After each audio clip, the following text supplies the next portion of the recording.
जर तुम्हाला रोज सकाळी हे संकेत दिसेल तर समजून जावे की तुमच्या घरात देवांचा वास आहे. ही चिन्हे कोणती आहेत याबद्दल आपण आजच्या व्हिडिओमध्ये जाणून घेणार आहोत. देवाला प्रसन्न करायसाठी लोक अनेक प्रकारचे पूजा आणि उपवास करतात.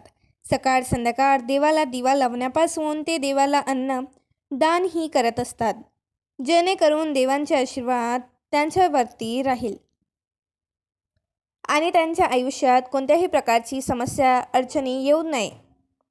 तो आपल्यावर प्रसन्न होतो. परंतु तुम्हाला माहीत आहे का की तो आपल्याला याबद्दल इशारा एक देखील देतो. आज आपण या चिन्हाबद्दल घेणार आहोत, जे तुम्हाला सांगतात की देवाची विशेष कृपा तुमच्यावर आहे की नाही आहे. मित्रांनो, जेव्हा देवाची पूजा करता तेव्हा देव तुमच्या घरात वास करतो. मग तो प्रत्यक्ष असो किंवा अप्रत्यक्ष. जेव्हा देव घरात राहतो तेव्हा तुम्हाला ते नक्कीच जाणवतंय. काही वेळा तुम्ही त्यांना पाहण्यास समक्ष देखील असतो, पण अनेक वेळा असे घडते की देव तुमच्या घरात वास करतो, पण तुमच्या काही चुकामुळे, तुमच्या काही कर्मामुळे तो परत जातो. कारण त्यावेळेला अनेकदा लोक ही चूक करतात.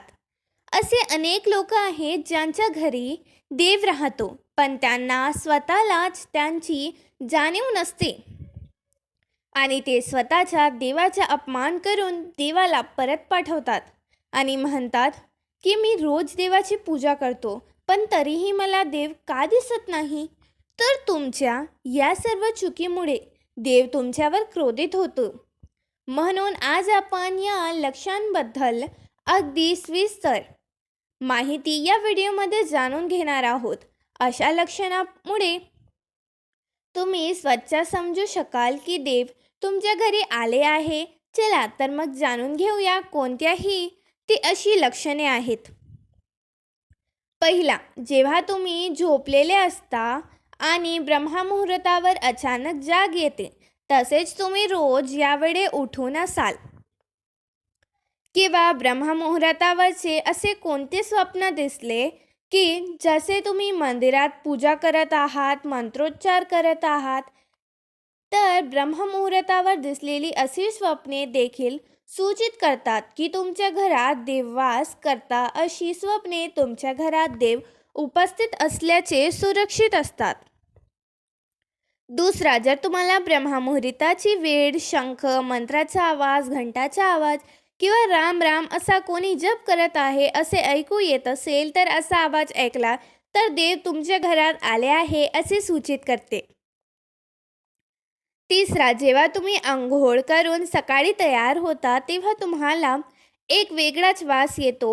हा एक असा सुगंध आहे जो तुमच्या घरात कोणालाही जाणवत नाही, फक्त तुम्हालाही जाणवतो.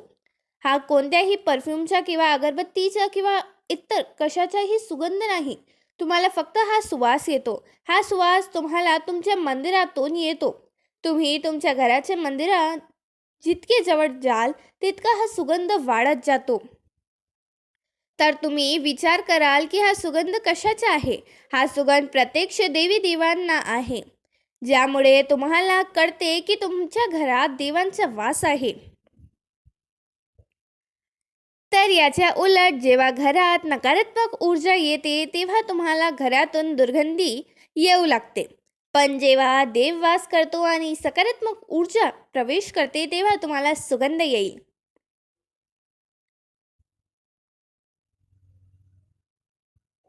जो तुमचे हृदय पूर्णपणे मोहित करते.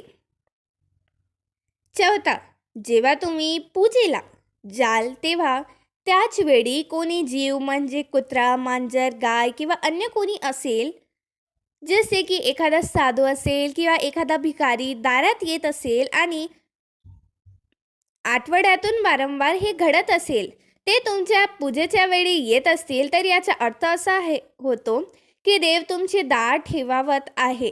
कारण गोमात हे श्रद्धा माता लक्ष्मीचेच एक स्वरूप आहे आणि कुत्रा भैरव बाबाचे प्रतीक आहे. किंवा कोणी भिकारी आला तर तोही देवाच्या कोणत्या ना कोणत्या रूपात येत आहे. त्यामुळे त्यांना आपण कधीही हाकलून देऊ नये. त्याऐवजी त्यांना आपण काहीतरी खायला द्यायला हवे आणि त्यांना सन्मान केले पाहिजे. पैसे किंवा इतर काही दान करणे ही वेगळी गोष्ट आहे, परंतु सर्वात मोठे दान हे अन्नपाणी मानले जाते. 5वा, जर तुम्हाला रात्री वारंवार स्वप्न पडत असतील आणि तुमच्या स्वप्नात मंदिर, मूर्ती किंवा देवाचे फोटो दिसत असतील, तर याचा अर्थ असा होतो की तुम्हाला देवाची कृपा लवकरच प्राप्त होणार आहे. अनेक वेळा असे घडते की तुम्ही एखादी गोष्टी घेण्यासाठी पुढे जाता, पण ती घेताना तुमच्या मनात त्याबद्दल काही शंका निर्माण होते. सर्व काही सुरळीत झाल्यानंतर असे काही घडते की जे आपल्याला निर्णय घेण्यापासून थांबवते. तेव्हा असे मानले जाते की तुम्हाला कोणत्या तरी देवी शक्तीचा आशीर्वाद आहे. ज्या लोकांना देवांचा आशीर्वाद आहे, मग ते श्रीमंत असो किंवा गरीब, त्यांना सर्वत्र आदर मिळतो. जर कोणी कमी काम करूनही त्यांना यश प्राप्त होते असेल, तर ते देवाच्या कृपेनेच लक्षण आहे. तो प्रत्येक प्रसंगात आनंदी राहतो. त्याच्या आयुष्यात कितीही दुःख आले तरी ते नेहमी आनंद राहतात. ते कोणत्याही समस्येला घाबरत नाहीत. ते प्रत्येक अडचणीवर अगदी सहज मात करतात. 6वा, घुबडे पाहणे शुभ. हिंदू धर्मात घुबडाला खूप महत्त्वाचा दर्जा देण्यात आले आहे. घुबडाला लक्ष्मीचे वाहन मानले जाते. त्यामुळे तुम्हाला कुठेतरी घुबड दिसले तर ते अत्यंत शुभ लक्षण मानले जाते. जर तुम्हाला अचानक कुठेतरी घुबड दिसले तर समजून जा की देवी लक्ष्मी लवकरच तुमच्या घरी येणार आहे. 7वा, धनाची देवी माता लक्ष्मी हिला स्वच्छता आवडते. जर घरामध्ये स्वच्छता असते तिचे माता लक्ष्मीचा वास असतो. त्याचबरोबर स्वच्छतेसाठी वापरता येणार झाडू ही माता लक्ष्मीला अतिशय प्रिय आहे. असे म्हणतात की सकाळी कुठेतरी जात असताना बाहेर कोणीतरी झाडू मारताना पाहिले तर ते अत्यंत शुभ लक्षण आहे. 8वा, खाण्यापिण्याच्या सवयीमध्ये बदल होऊ लागतात. जिथे तिथे देवी लक्ष्मी येते तिथे त्या घरातील लोकांच्या खाण्याच्या सवयी बदलू लागतात. असे म्हणतात की अशा घरातील लोकांना भूक कमी लागते. विशेष म्हणजे अशा लोकांसाठी कमी जेवणही पुरेसा असते. याशिवाय अशा घरातील लोक मांसाहारपासूनही दूर राहू लागतात. 9वा, शंखाचा आवाज खूप शुभचिन्ह देतो. हिंदू धर्मात शंखाला महत्त्वाचे स्थान दिले गेले आहे. इतकंच नाही तर शंखाची आवाजही खूप शुभ मानला जातो. त्यामुळे कोणत्याही शुभ प्रसंगी किंवा पूजा करताना शंख वाजवला जातो. सकाळी उठल्यावर शंखाचा आवाज ऐकू येत असेल तर ते खूप शुभ लक्षण आहे. असे मानले जाते की सकाळी उठल्याबरोबर शंखध्वनी ऐकणे हे आपल्या घरात देवी लक्ष्मीचे आगमन सूचित करते.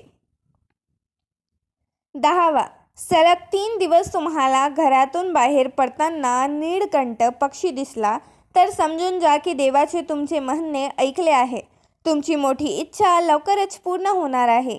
नीलकंठ पक्षाचे दर्शन हे महादेवाच्या आशीर्वादाचे लक्षण आहे. जर तुमच्या घरासमोर पांढऱ्या गाय वारंवार येऊ लागल्या किंवा एखाद्या दिवशी एखादी पांढरी गाय तुमच्या घरासमोर येईल आणि आपल्या वासराला दूध पाजेल तर समजून जा की तुमच्यावर देवी देवतांची कृपा चा स्पष्ट संकेत आहे आणि ते सूचित करत आहे तुमची प्रार्थना यशस्वी होत आहे आणि तुमच्या आयुष्यातील सर्व समस्या दूर होणार आहेत.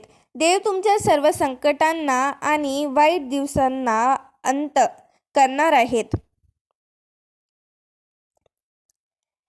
11वा, तुमच्या घराच्या मुख्य प्रवेशद्वारातून पक्ष्यांनी घरटे बनवले तर ते खूप शुभ लक्षण आहे. तुमची पूजा यशस्वी झाल्याचा पुरावा आहे. पक्ष्यांना आणि त्यांच्या बाळाला चुकूनही त्रास देऊ नका. त्याऐवजी त्यांच्यासाठी अन्न आणि पाणी ठेवा. पूजा करताना तुम्ही इतके भावुक झालात की तुमच्या डोळ्यातून अश्रू वाहू लागतील. हे एक लक्षण आहे की देवाने तुमच्या हृदयाला अंतर्काने म्हणणे ऐकले आहे.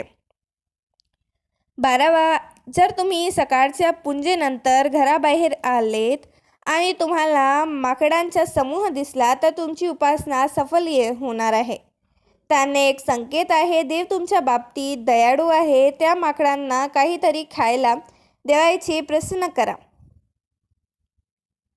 13वा, पूजेच्या वेळी अचानक पाहुणे येणे किंवा आपले एखादे गुरु येणे, ब्राह्मण येणे हे देखील देवाच्या आशीर्वादाची लक्षण आहे. जर पाहुणे भेटवस्तू घेऊन आले तर ही स्पष्ट लक्षण आहे की देवाने तुझी पूजा स्वीकारली आहे.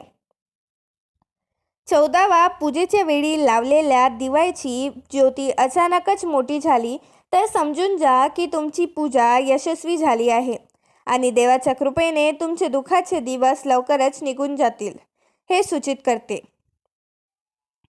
15वा, जर तुम्ही अनेकदा पहाटे 3 ते 5:30 दरम्याने म्हणजेच ब्रह्ममुहूर्तावर उठत असाल तर ते देखील देवाचे लक्षण आहे. म्हणजे जर तुम्ही ब्रह्ममुहूर्तावरच उठलात तर देव तुमच्या भक्तीने प्रसन्न होतो. 16वा, जी व्यक्ती पहाटे 3:20 अचानकच उठत तरी याला क्षुल्लक बाबा समजू नका. हे चिन्ह खूप शुभ मानले जाते. असे मानले जाते की पहाटे 3 वाजल्यानंतर देवी देवतांच्या शक्ती जागृत होतात. ज्याला खूप काही सांगायचे आहे अशा परिस्थितीत असे लक्षण आहे की तुम्ही वारंवार 3 वाजल्यानंतर जागे व्हाल. त्याचबरोबर पहाटे 3 वाजल्यानंतर देवी देवताकडून मागितलेले कोणतेही वरदान रिकामे जात नाही. देव तुमच्या प्रार्थना नक्कीच ऐकतो व त्या पूर्ण करतो. 16वा, जर तुम्हाला तुमच्या स्वप्नात उंच पर्वत आणि तेथून वाहणारा धबधबा दिसला आणि जर तुम्ही हे पाणी प्याल तर तुम्हाला नक्कीच यश मिळेल. तुमच्या शिक्षणाचा योग्य वापर कुटुंब चालवता येत असेल तर ते केवळ भगवंताच्या कृपेनेच शक्य आहे. जगात असे अनेक लोक आहेत की जे शिक्षित असूनही शिक्षणाचा योग्य वापर करता येत नाही. चांगले आरोग्य असलेल्यावर देवाचा विशेष आशीर्वाद असतो. अशा लोकांची स्वतःला भाग्यवान समजावे. धन्यवाद.